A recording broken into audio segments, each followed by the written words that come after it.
หมอยสูงค่ะหมอยสูงปีๆน้องๆผู้ปันแห้งขาวใส่หมอหอมโกกอกค่ะเมื่อนี้ก็เป็นวันที่20เดือนธันวาคมที่4ปี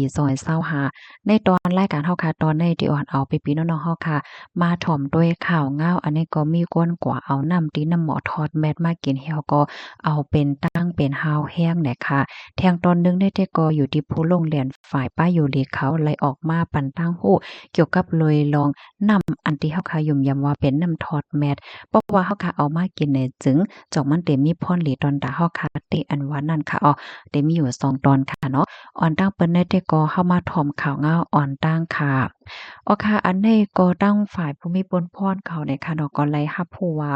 มีก้นเป็นตั้งเป็นขี้หัก2หนหลายๆก็หลายๆก้นตั้งปอตอนกลยุโรปเฮ็ดจังไหนค่ะเฮ็ดในแฮวและตั้งฝ่ายเจ้าหน้าที่ผู้มีปนพรเขาเนี่ยก็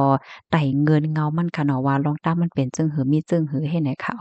เมื่อวันที่19เดือนธันวาคมที่4ปี2025เนี่ยค่ะอยู่ที่ห้องการข่าวนอกเมืองเลยออกมาเปิ้นเผาเงาลายดังพอดตอนกลยุโรปนะคะไว้หลังเสมีก้นเป็นจามนี3ก่อค่ะยากอในอังกฤษใน4ก่อเฮ็ดจังไหนค่ะเจอเขาในอยู่ๆก็เป็นตั้งเป็นขี้หัก2หนเมื่อพ้องเหลือนทนที่2ตีป่นมาจังไหนนำ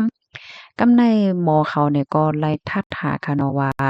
เป็นจึงหือมีจึงหือเนี่ยสิเอาก็เลยฮู้ว่าจื้อเขาในยามกวาดเอาน้ำที่ในหม้อน้ำทอดแมดอันมีไว้อยู่ที่เอธิโอเปียเหี่ยวก็เอามากินเฮ็ดจั่งใดค่ะ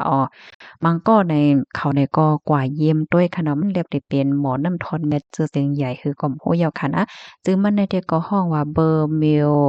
จื้ออาร์ติสมีไว้อยู่ที่เว้งควาราจึงเมืองแอฟริกาเฮ็ดไหนคะ บางก็ในเขาก็เอาน้ำตีนั้นมากินบางเตื้อก็เอามาล้างหน้า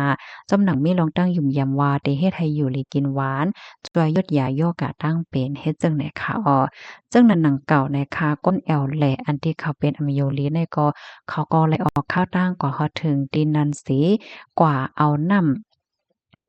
ำในมากินมาล้างหน้าเนี่ยค่ะเนาะมันก็ไปใส่เตาเหี่ยวก็มาแม่งปันโอ้ยก็โอ้ยเซพี่น้องจื้อคือกินจนในป้าเทียงลูกก่อนเนี่ยค่ะไหว้หลังเซกินกว่าเยาก็ไอเฮ็ดให้ต้องกว่าต้องเฮต้องคนไข้ฮักเป็นตั้งเป็นขี้ฮักสองโหนกว่าเฮ็ดจังไหนค่ะกับในหมอยาเขาค่ะเนาะเปิ้นก็เอาเตาใส่น้ำนั่นค่ะนะมาทัดด้วยเนี่ยก็เลยโฮบทบหันว่ามันมีเชื้อแมงแบคทีเรียไว้อยู่ เจอแมงอันในๆเพราะว่ากินยากกว่าในก็ติเฮ็ดให้เป็นขี้หักสองคนเฮ็ดให้ค่ะได้ก็ติเลยว่ากามลีติอันมอยาเขาแน่กดทัดทบหันเหี่ยวก็หาไล่ตั้งแกลิดกำเหลวในเนาะป้อมนั้นแต่ก็ตั้งเป็นในมันจังแพในตั้งเป็นขี้หักสองโหนในมันจังแพติดจับกันไล่นั่นน่ะเนาะ ค่ะเฮ็ดในแฮวก็ข่าวง่าโหนนี่ก็เป็นข่าวลือลังลงกว่าไขว่าโตตั้งโลกค่ะอยู่เนาะเปิดตาเดปันฟ้างตื้นถึงบันก้นตั้งนำตั้งหลายนั่นน่ะเพราะว่านำอันลูกมาติหมอน้ำทอดแมทในหลายๆก็ได้ยุ่มยำว่าเตอยู่ลีกินหวานว่าซังว่าก็เอามากินมาอาบว่าหังว่าเฮ็ดไหนเนาะก้อยกาอำสั่งถูกในก็ซ้ำเตจังเฮ็ดให้เตึกเคิกพาอยู่ลีตัวเจ้าเก่ากอมนั้นแลให้เลยฟังสตินำเสกำเฮ็ดไหนค่ะข้อมูลอันในค่ะเลยปีมาที่ห้องการข่าวสดออกไว้ค่ะ กำในเฮาค่ะซ้ำเตออนพี่น้องค่ะมารับถมด้วยค่ะเนาะลองในตั้งฝ่ายป้ายอยู่หลีค่ะว่าจึงหือไหนเพราะว่าหมอน้ำทอดแม่นไหนในตรงวงเฮาค่ะก็มีลองตั้งยุ่มยามเมินกันค่ะเนาะมันก็ในออกข้าวตั้งกว่าไก่เปิดตาเด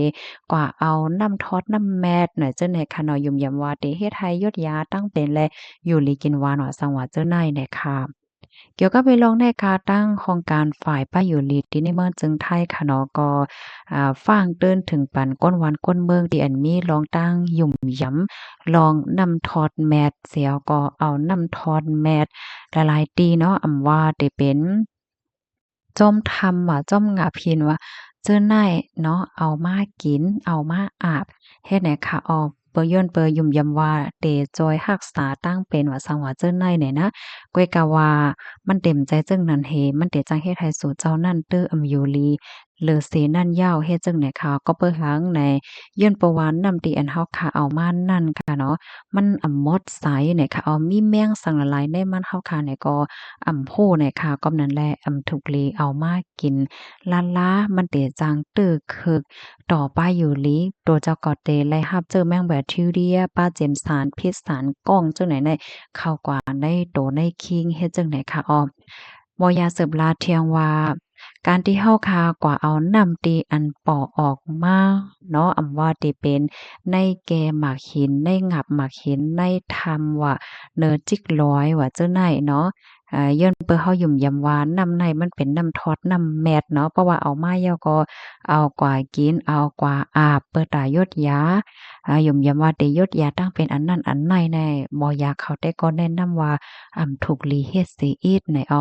ย้อนเปิ้นว่าสั่งว่าน้ำหมอที่นั้นนั่น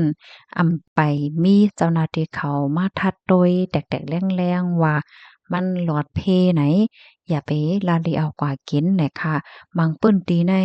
มันอยู่จำโซนเปิ้น5อยู่จำเปิ้นตีเปิ้นเฮ็ดการพกซ่อม5ใน